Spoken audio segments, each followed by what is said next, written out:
We just celebrated our 50th anniversary. We've been together 25 years, 26 years. So, hindi yata akong bagay sa ganon, di ba? And then, sila Miss Jenny na nagsabi sa akin, no, that's the kind of love story we want. Para naman, huwag tayo makisabay. Kasi ang medyo uso ngayon is yung medyo nega, you know, it's pain, it's you know, breaking up and stuff like that. Sabi ko, I want to contribute naman of something, you know, yung merong may forever. You know, there is, you know, relationships take work and everything, pero there's a reason why we all fall in love. Diba, Alden and May? Last question, sorry. Sabi mo kanina that May is a newbie, pero we all know na nanalo siya ng Best Supporting Actress last year. So, do you think, is that enough? Yung ginagawa niya dito is not enough to prove the bashers na, hindi, she's really an actress. No, si May, si May, honestly, her greatest critic is herself. So kahit anong sabihin ng ibang ng bashers, ng competition or whatever, she's never happy until ma-reach niya yung sarili niyang standard. Sobra siyang perfection, sobra. Even, kailangan, kasi yan, ito pa, hindi siya nakikinig sa akin. So tapos na eksena, okay, kahit nakailang takes na, sabihin ko, perfect, galing, Main, galing. Hindi rin, ganun siya. Tapos sabi ko, alam ko na ito, Alden, sabi sa kanya maganda yung take, kasi hindi siya nakikinig sa akin. Pero pag si Alden na nagsabi, laglagan pala to, no? Ay, laglagan talaga to. Sorry, inimbatan niyo ako dito. May, do you want to add to that? Hindi. I was never good enough for anybody. Ewan ko. Siguro nasa ano ko na, sa sarili ko na lang din yun. Hindi naman sa perfectionist, pero meron akong gustong mangyari. Meron akong standard sa sarili ko. Tingin ko, sobrang hirap bago mapantayan. So talagang sa lahat ng ginagawa ko, hindi yung basta dito sa akin, sa lahat. Parang feeling ko, hindi ko siya kayang gawin, hindi ko siya magagawa. Ako, sobrang pessimist ko kasi dito. Kaya ako nandito direct para magsabog ng kaligahan sa buong mundo. Charot. Okay, to the lady over at the back. Parts papasa na lang sa kanya. Ison pa. Hello, congratulations sa Alden and May. As I've noticed, the trailer showed a little bit Hollywood feel na sobrang ang linis-linis ng gawa. Would you like to tell us about the post-prod of the film? Paano po ginawa?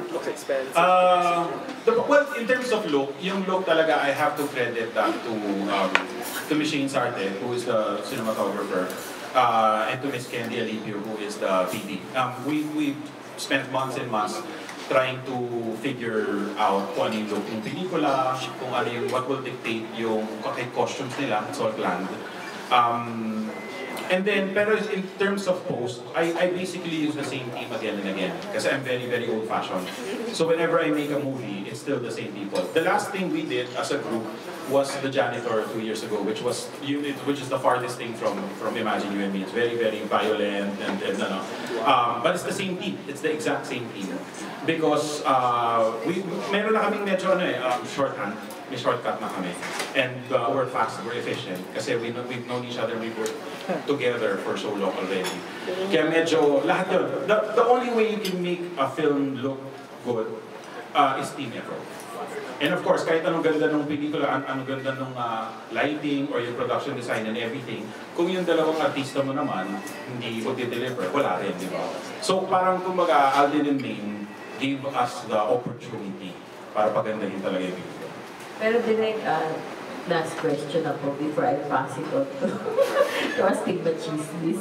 Ano po yung inspiration niyo since this is Imagine You and Me, this is romantic film, and somehow you also have inspiration of your own vision of a beautiful love story from a Hollywood film you watched and inspired you. Ano po yung pelikulang medyo para sa inyo greatest romantic film of all time? Naka-inspire. Kayo muna. Lord, ano? Favorite love story? Film.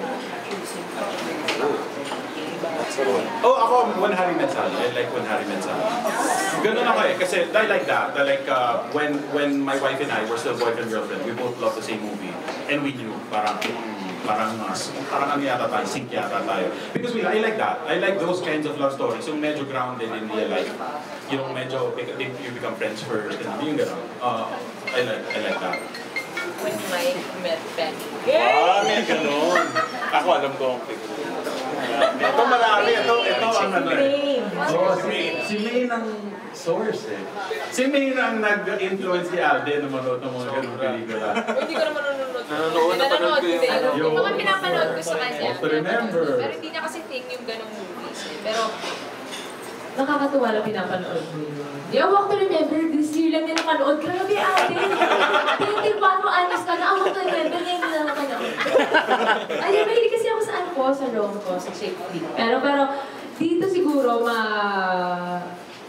maihahalin tulad ko sa ano, sa Serendipity. Ang ganda ng, aminin niyo pa, napanood niyo rin Serendipity. Di ba ang ganda? Di ba? Ayun, kasi ito rin eh, parang di ba yung movie din natin, talagang about destiny, about the perfect man, hindi naman, the right time, the right man. So ayun, pag napanood nyo talagang i-connect nyo sa mga pelikulang gusto namin. Ikaw, ang favorite mong rom-com? Ang favorite mong romantic movie? Fault in Our Stars. Napaka-dated, napaka-up-to-date. Well, basically kasi, I really seldom watch chick flicks. Minsan lang pag nagkakataon, pag wala talagang movies, pag nasimula. Grabe ka naman.